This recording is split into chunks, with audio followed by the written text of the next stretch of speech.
We talked about the wetland and its importance in keeping the community of species together. And we will today we'll start to look into wetland in some specifics. What types of those wetlands we do have? We have three types. One type is without trees, or with trees. One without trees. One is in between. They don't have per se larger trees, or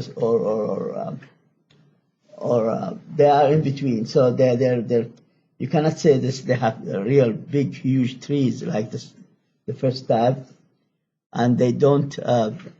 They do have some trees, but they are in a small amount, and they hold. They hold. It's like trees are holding some fresh tap, or it's like a small tiny ponds or lakes, not really lakes, but like ponds. So like ponds. So we have swamps, we have marshes, and we have bogs, and those are the three types. So the swamps, they do have larger trees. They do have larger trees, and they do have fresh tap water too. They have all in common that they have some fresh tap water as small tiny ponds spread out all over the wetland itself. So we have swamps characteristic with trees, but all in common they have to have ponds, small tiny of fresh tap water scattered from all over the wetland area. Correct? That's the common feature of all those three types. The distinct one is the swamps. They do have larger trees. You can see it looks like a forest with some bounds of some fresh tap water all over the places. Then we have marshes. Marshes is the same like swamps, but they don't have these large trees. But they do have this scattered fresh tap water bounds here and there. Correct? And then the bogs, they do the same thing. They look like marshes, but they have more saturated, more fresh tap water there than the marshes. So they can really they can help holding a lot of biodiversity, a lot of species over there. So compared with the marshes themselves, so they have a lot of vegetations there, because you can see the amount of fresh water in the pots is more than in the marshes itself. Okay, guys, those are three types. So if in the final exam I don't know what they will ask, they might ask some of those definitions. They'll give you a swamp is, and then we'll give you a wetland with a tree. That's option. Multiple choice A, multiple choice B, wetland without tree, with less tree. So those you have to concentrate yourself on the definitions. That's what I'm guessing. I'm not sure, but by next week I will have a look or a copy of this final exam, so I can orient myself what they're really asking.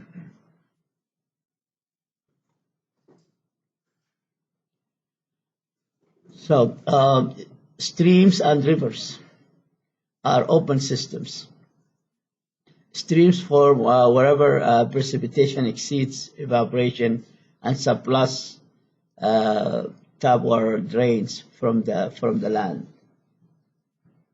As a stream collects fresh tap water and merge, they form rivers.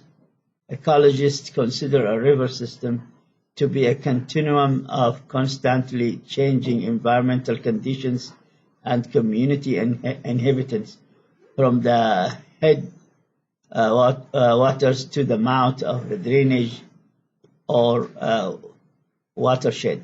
So most of the rivers, they'll end up where? they'll end up in the ocean. If you look here, if you go to Savannah, there's a larger rivers over there in Savannah. They will end up into the Atlantic Ocean, and the area where the salty ocean with non-salty river tab was very interesting, very interesting. You will see different type of dolphins are living there. Longer time we have taken our students to the savannah. They have the UGA has a big station there, research station, and we went with the boat to see that area and measure the pH with the students. Students are measuring the pH of that area, salinity of that area. So it's very interesting to see when there are two type of H2O will come together. One has no calcium and magnesium salinity amount, and one that's the ocean one. That's the river one. The ocean one has higher amount of calcium and magnesium ions salinity amount. So you will see that most of the rivers they end up with tabor. So even the dolphins that are living there, different from the dolphins are living inside the ocean. When you go deep inside the ocean, we've found a couple of those dolphins, for example, and different species over there as well, because they have UGA has a boat, and we fish. We get a lot of species from the ground of the Atlantic Ocean. So it's very interesting with the rivers when they end up in the ocean, that area when they merge together, merging point. Biodiversity is variety of living things. More than one kind, of course. 3 kinds of biodiversity are essential to preserve ecological system and functions. So there are 3 types. Again, that's another definition. You have genetic diversity, you have species diversity, you have ecological diversity. Well, genetic, as you can see, that's related to the DNA, RNA of a species there. So of one individual species. Species diversity within the community, you will have different type of species living in one community, correct? So different type, different of organism or living creatures living with one community or one ecosystem.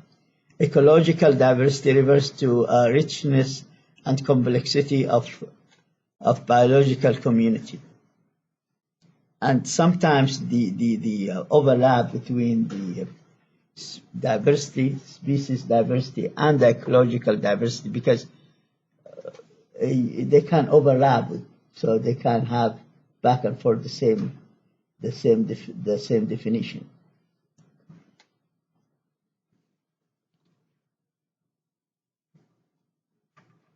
Biodiversity hotspots are rich and threatened. Most of what do you think the area will be? Highly diverse. They will end up at the Amazon area, correct? That's equator area. That's most diverse land ever or community of a species can be found. So that area is not hot, very hot, but they have mild to warm weather, and they have a lot of rain in that tropical climate there. So most of the world biodiversity concentration are near the equator, especially tropical rainforests and coral reefs. Of all world species, only 10 to 15% live in North America and Europe. Many of organisms in mega diversity countries have never been studied by scientists. Mega diversity countries such as India and China, areas isolated by tabor, by deserts, by mountains, can also have high concentration of unique species and biodiversity. Benefits of biodiversity, well, we have a lot of benefits because biodiversity is always helping sustain the environment itself. So biodiversity is I would say, the backbone of the environmental sustenance. So in order the environment to sustain itself, it has to be biodiverse. It cannot be living on one type of organism, one type of species.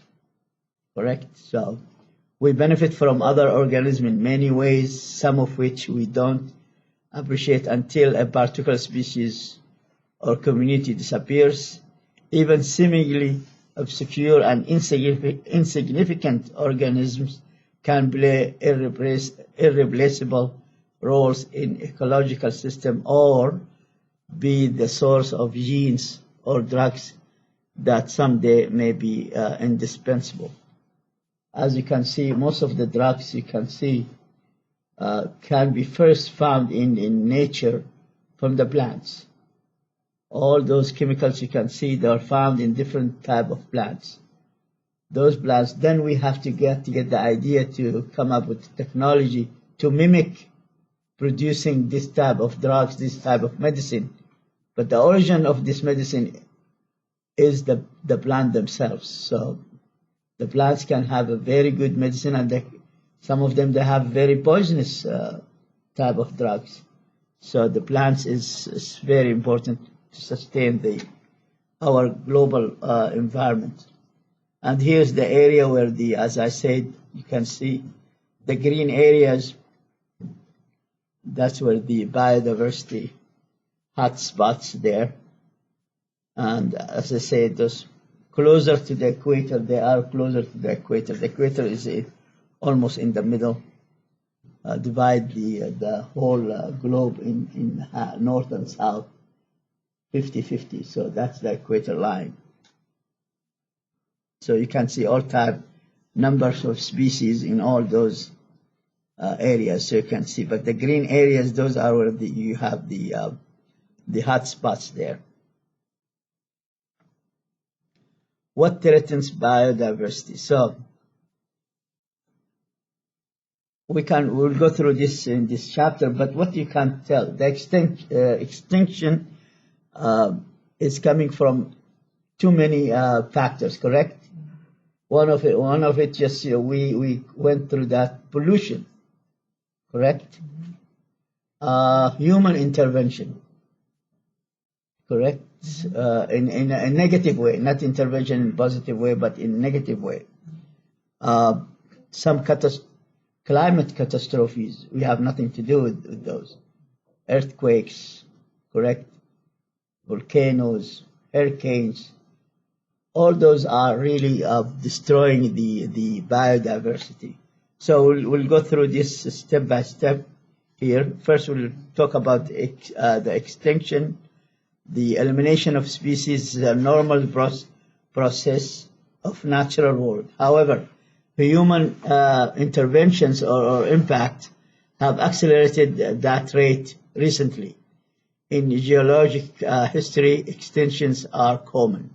Studies of the fossil record suggest that more than 99% of all species that ever existed are now extinct. They're out. They're wiped out. Most of those species were gone long before humans came on the scene.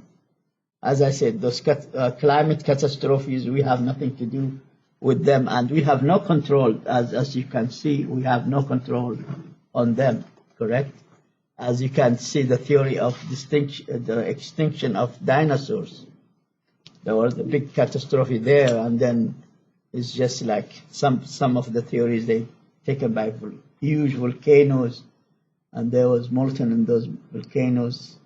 Some of those earthquakes, and there are many other theories. That's the extinction of dinosaurs, for example. So most of the stuff here, we have nothing to do with it. That's a human. That's natural catastrophes happen now and then. So now and then. Most of the those species were gone before we came in on this earth. But periodically, mass extinctions have wiped out vast numbers of species and even whole families of species. The HIPPO summarizes human impact. Well, the HIPPO, that's a long abbreviation here, stands for, the H stands for habitat destruction, the I, invasive species, the P, the first P for pollution. All those factors are really threaten the existence of the biodiversity. And the second P is population of humans. And O is over harvesting. So you don't have to memorize all this abbreviation, but at least you know that's a long one, which is really, it says factors that's affecting the biodiversity. Those are factors really affecting the existence of the biodiversity. So HIPPO. So that will lead us to look into each one of those. The habitat destruction is usually the main threat. Now, the habitat destruction can be made by humans or can be made by nature itself, not only humans. Nature can really affect this one as well. As you can see that what's happened in California lately with all those fires, the fires over there. So the fires over there have wiped out too many species there. Too many of those species are gone because of this fire. So there's some stuff we have nothing to do with it. Some stuff we did damage to those communities or those species, to the biodiversity. The most important extinction threat for most species, especially the area-based, the zoning-based ones, is habitat loss. Over the past 10,000 years, humans have transformed billions of hectares of former forests and grasslands to cropland, cities, roads, and other uses. And I think that's now the trend is but time is reversing itself, because that's you need to replace this trend. Otherwise, we'll be in big trouble with this global warming, because as soon as you cut a tree, you wipe a tree out of the earth. So that means the source of CO2, correct? Mm-hmm. The source of CO2, to eliminate CO2, is gone. A plant helps us to reduce the CO2 amount. They take the CO2, they give us what? Oxygen, which we inhale. Mm-hmm. So if we cut too many trees, you cannot imagine a globe or a human can live on this globe, on this earth, without trees. Then there will be amount of oxygen for our living will be almost minimum, and we suffocate. We cannot live. We need trees to give us oxygen, to make the balance between oxygen and CO2 there. And one of the major reasons for the global warming is cutting the trees, because you cut the trees, then what? CO2 will come from all these electrical, nuclear plants, from the automotive automotive, from the cars, from any sources will remain. As none will be worked out. But if there are trees, they will work on the CO2 present. They will take the CO2 from the air and then give us back oxygen. Sometimes we destroy habitat as a side effect of resources extraction, such as mining, dam building, and indiscriminate fishing method. Fragmentation reduces habitat to small, isolated areas. Habitat fragmentation is the reduction of habitat into small and isolated patches, or zoning. Breaking up habitat reduces biodiversity, correct? Because many species such as bears, large cats, lions require larger area to live on, correct? They need, and if you are destroying then those big cats and the bears and the lions and so on, they just, you will be endangered. They will be endangered and they will disappear one day. Other species such as forest interior birds reproduce successfully only in deep forests far from edges and human settlement.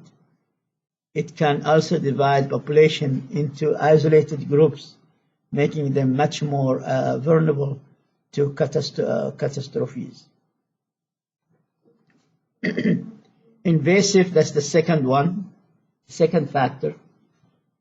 So invasive species are a growing threat. A major threat to native biodiversity in many places is from accidentally or deliberately introduced species. Invasive species are organisms that thrive in a new zone, new territory, where they are free of predators, diseases, or resource limitations.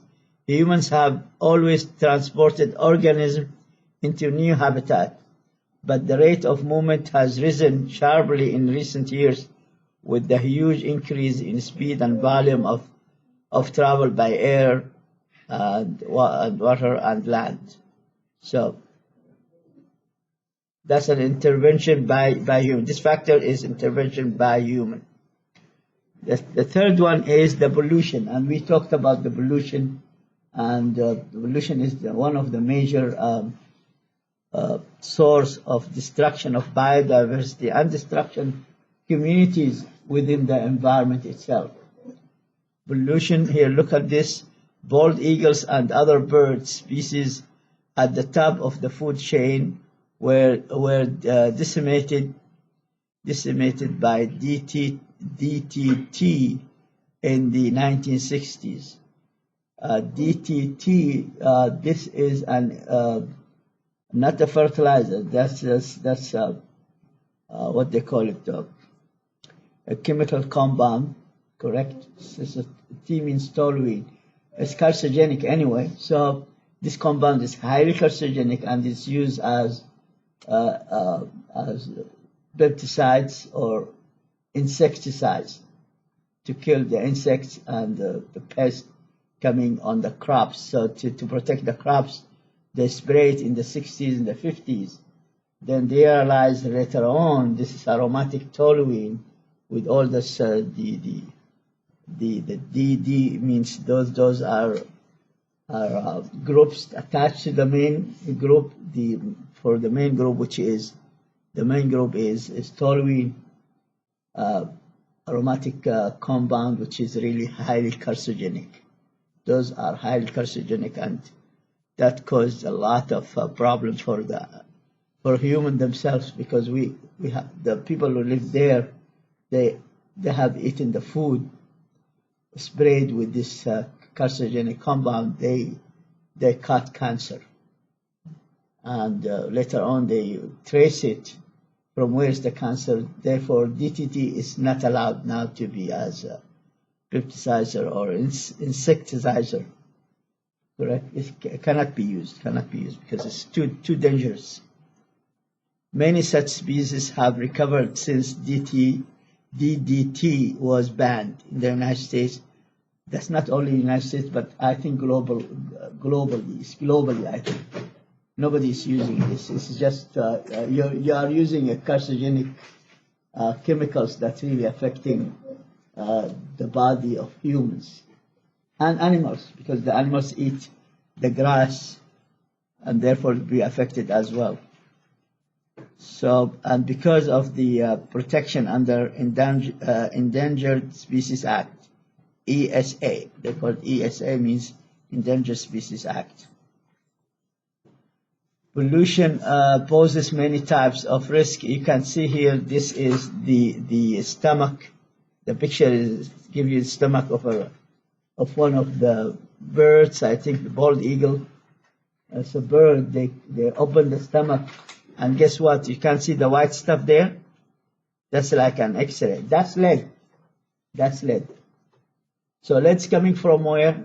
From the fishing, because you know the fishing weight, some fishing lines, all the stuff they use, they are dumped inside the ocean or the rivers or lakes, and then it ends up the eagle here, the bald eagle, is eating fish, and whatever is the fish is already taken lead from whatever sources there, and therefore it's affecting this what heavy metals. I told you lead is heavy metal, highly poisonous, which can affect the kidneys and the liver in humans, and which can cause even the same effect in birds as well.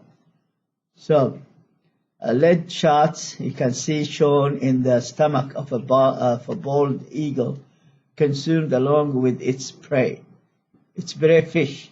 So the fish has taken this lead, heavy metals, from whatever sources. Fishing weights, as I say, fishing weights and shots remain a major cause of lead poisoning in the ocean and in the lakes and ponds. That's an X-ray of an eagle. That's an X-ray of inside the stomach. They open the whole body. You see the wings? The wings are here. Mm-hmm. Look at the wings. Those are the wings here. Okay. Those are the two wings. They open. That's the head here, and those are the two legs here. Mm-hmm. Yeah, those are the two legs here, and they open from the throat here, all the way is open. They open it from the throat down. Okay, so you can see, but here they found this area here. They made the X-ray for the whole thing. Mm-hmm. That's lead coming from the weights of the fishing lines, and that's coming from there, and it's affecting it's eating the fish that had eaten those stuff, and the small fish, they think that's eatable. They swallow the whole thing. You know, the fish, not all the fish that they eat, they swallow. Most of the fish, they have swallowing capacity or ability to swallow, not to eat like us or like other animals. Fish, they have different feature of eating. Most of them, they just swallow the whole thing. They look at the weight, they think it's eatable. They swallow the whole thing inside their body.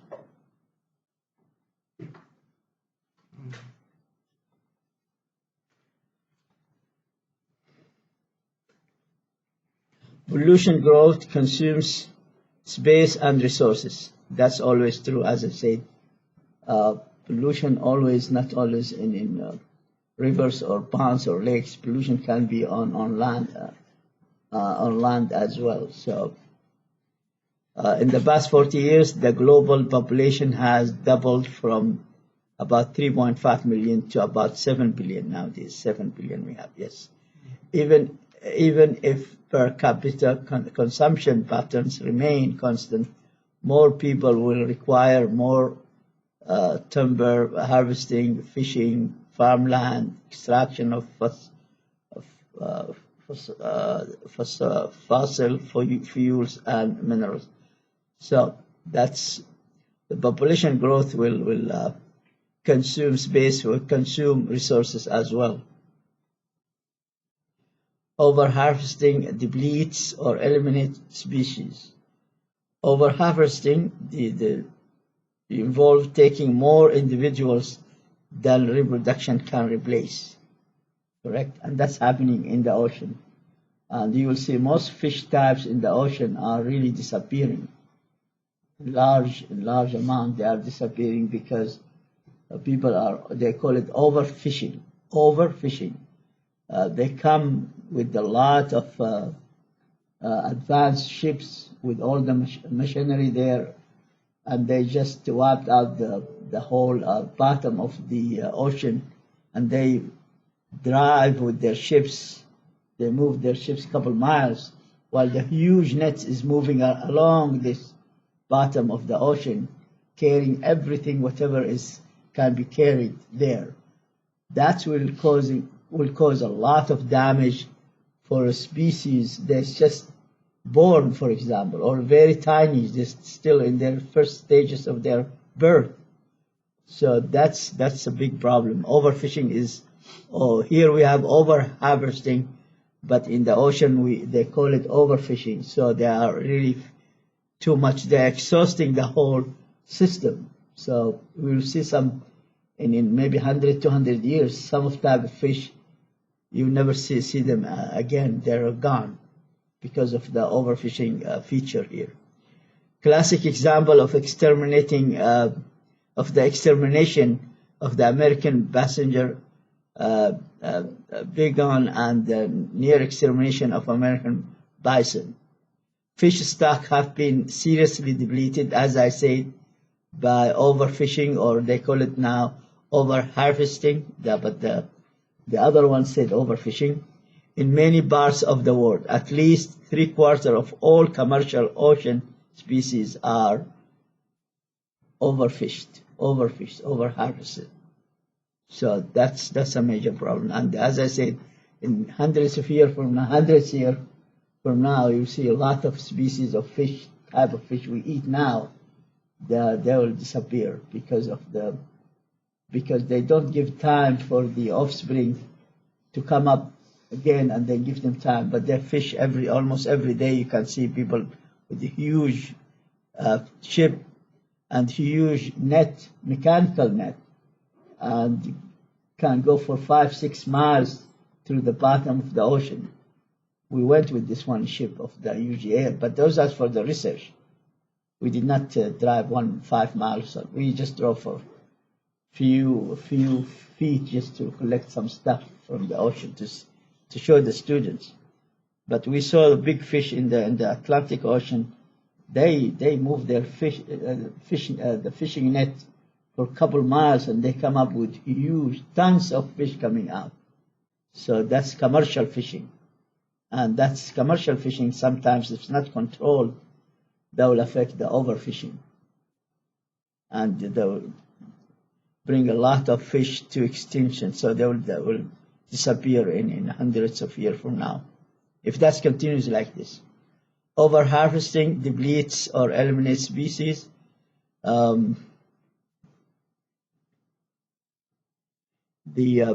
Involves taking more individual than overharvesting involves taking more individual than reduction, and we talked about this, correct? Yeah. So you can see it's always, if you are going over some stuff, you'll end up depleting that resource, which is very crucial for the to sustain the environment and the species within this community of the environment. Said it inhabited only eastern North of America. Give you this an example of the type of bird here. That's the picture of this nice bird. Can you see it? So big in here. This is disappearing. So it was inhabited only eastern North of North America 200 years ago. This was the world's most abundant bird, with a population of 3 to 5 billion animals. But now it's almost close to be distinct, correct? Close to be distinct.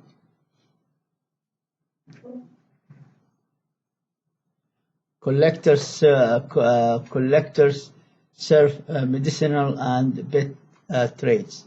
Despite the international bans on trade in products from endangered species, smuggling of furs, hides, horns, live specimens, and folk medicines amount to millions of dollars. This is illegal business here we have.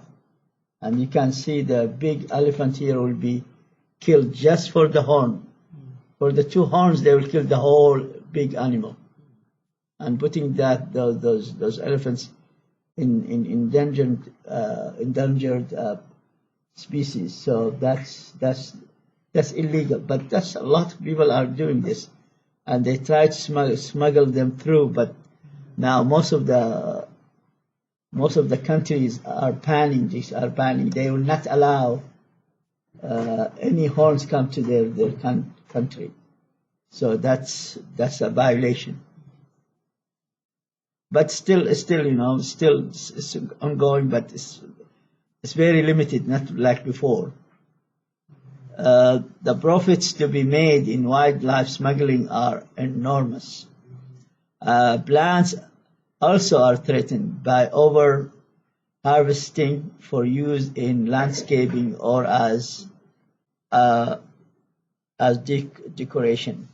Okay, so predators and pest control is expensive but widely practiced. Predators and pest control is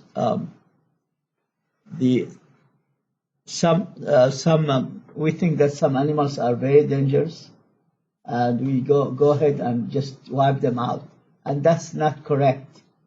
That's not correct, guys. So, like, I'll give you an example. We have mice, okay, we have rats, and we have snakes. And if we think that the snakes are very dangerous to us, guess what? We'll be overflooded by mice and by rats, which carry out a lot of viruses on their body. That's what can give you a lot of very bad diseases. So we do need snakes. We do need snakes in our globe, in the whole earth. So snakes are needed. Without these snakes, I don't think so. We'll be skipping any disease from those mice and rats. So that's what it says here. Some animals populations have been greatly reduced or even deliberately exterminated because they are regarded as dangerous to humans or livestock, or because they compete with our use of resources. So every year, U.S. government animal control agents trap, poison, or shoot thousands of coyotes, bobcats, dogs, wild dogs, other species considered threats to people, domestic livestock, or crops. Well, in some extent, you can agree with this. In some extent, there is a saying, and I agree with that. The saying, the whole environment is adjusting itself.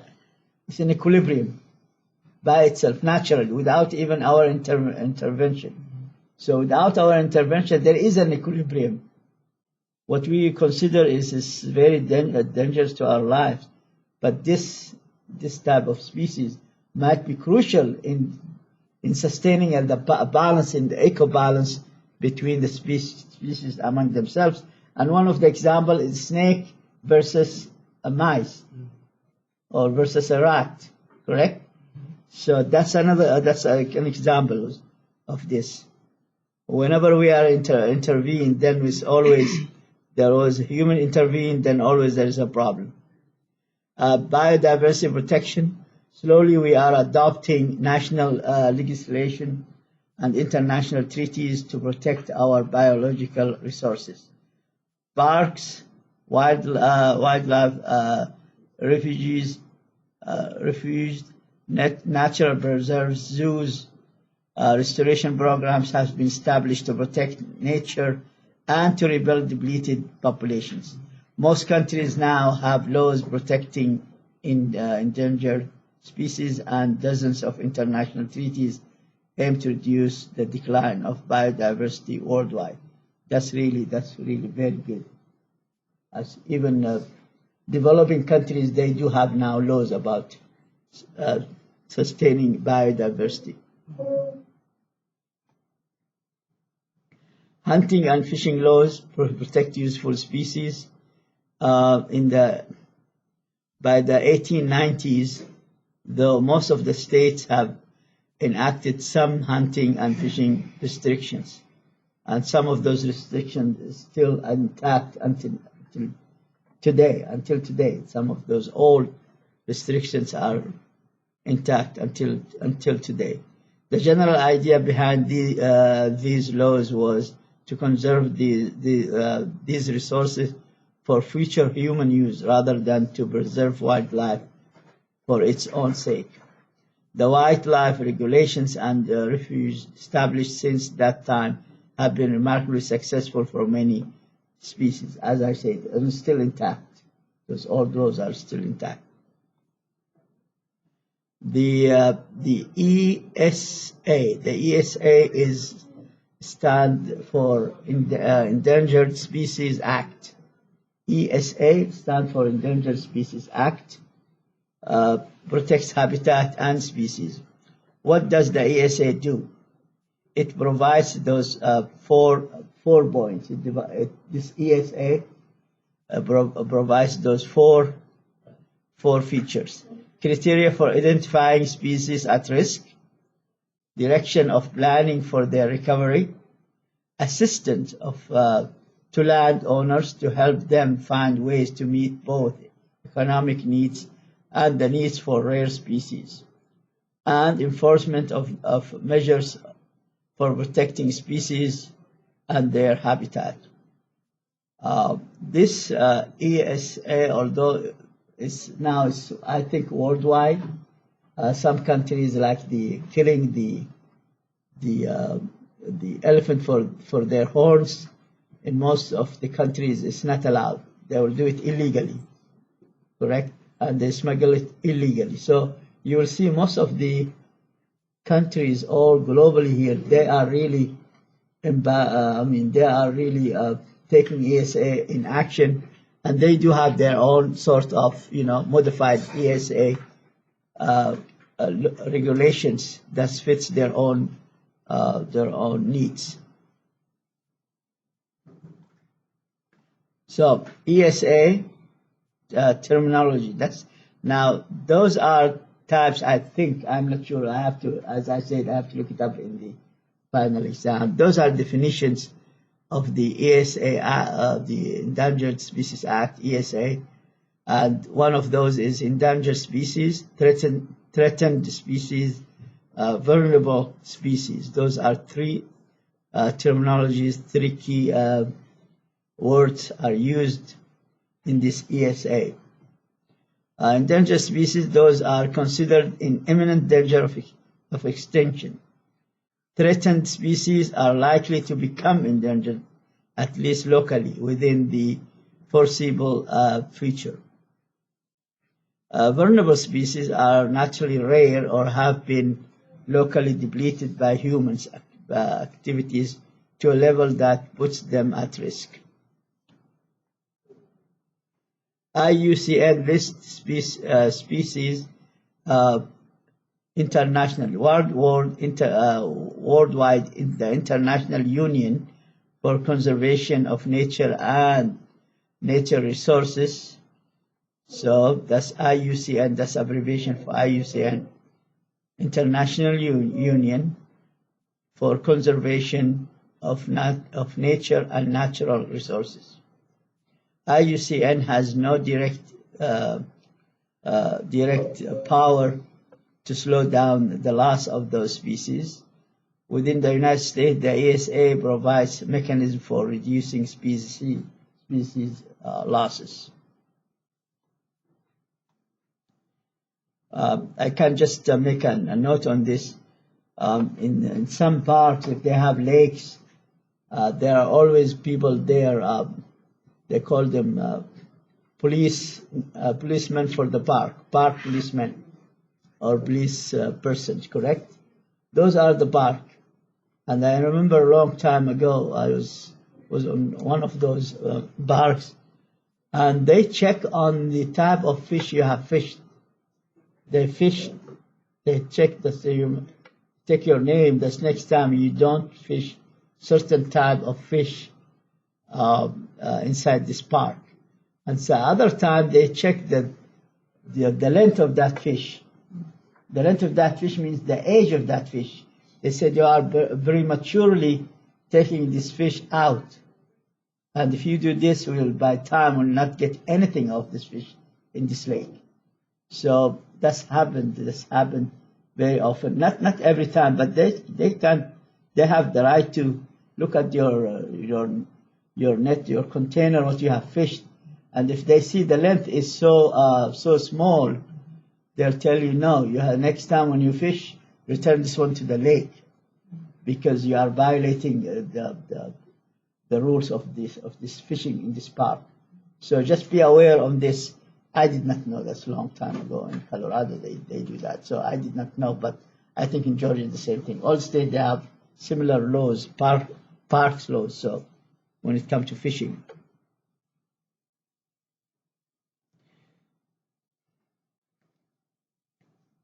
ESA, species terminology. Again, we are still with the species terminology here. Keystone species, indicator species, umbrella species, flagship species, and the definition of each of those. Remember, this ESA stands for Endangered Species Act. It's a law. Keystone species are those whose elimination would affect many other members of the biological community. Indicator species are those tied to specific biotic communities, successional stages, or environmental conditions. Umbrella species require large blocks of relatively undisturbed habitat to maintain viable populations. Flagship species are especially interesting or attractive organisms to which people react emotionally. Now, all those definitions, as you have seen before, this is terminology when it starts to species.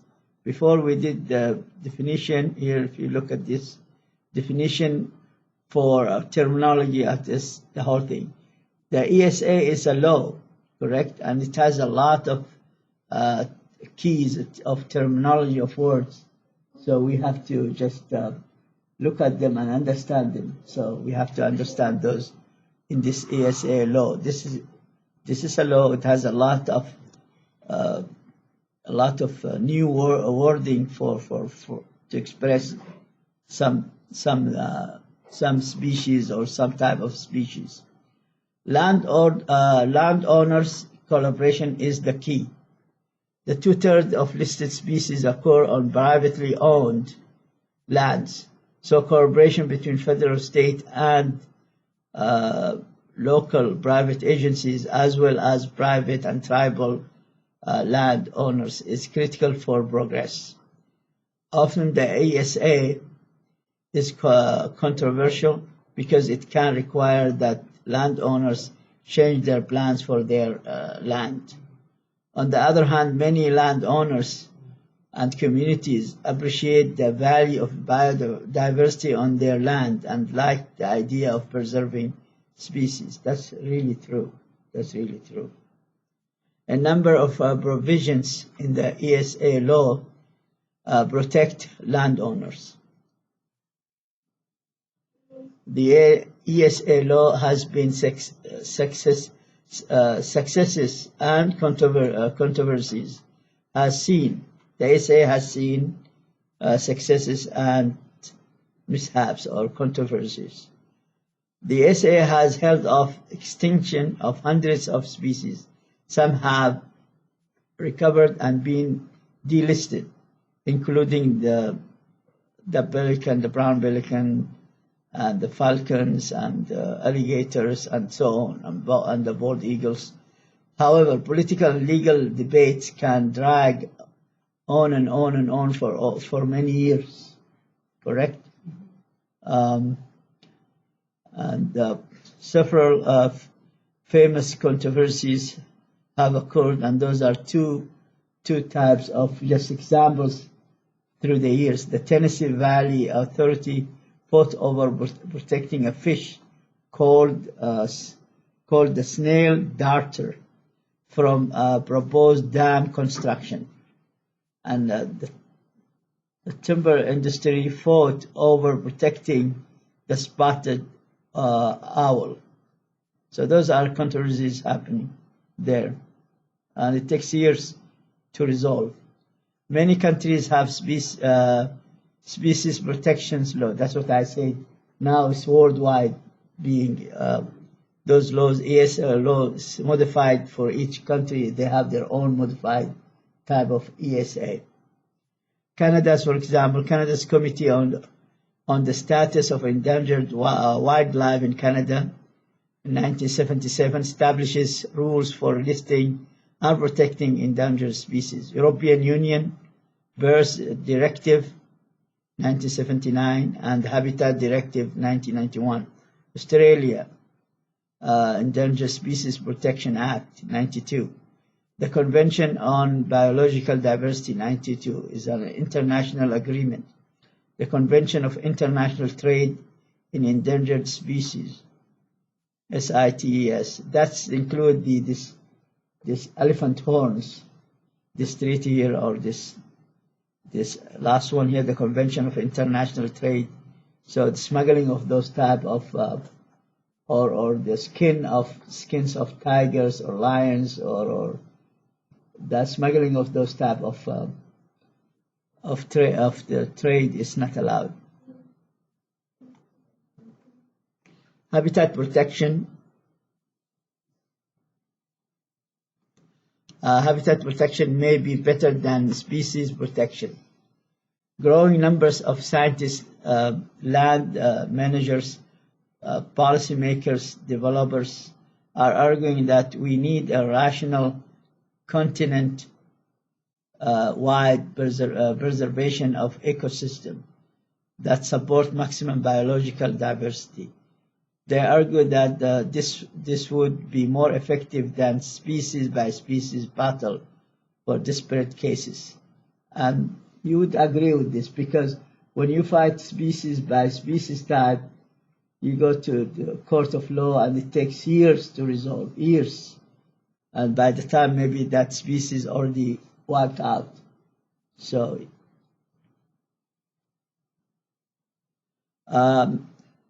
management principles for protecting biodiversity in the future. Conservation biologist Grumbine suggests 4 principles for protecting biodiversity in large-scale, long-range approach.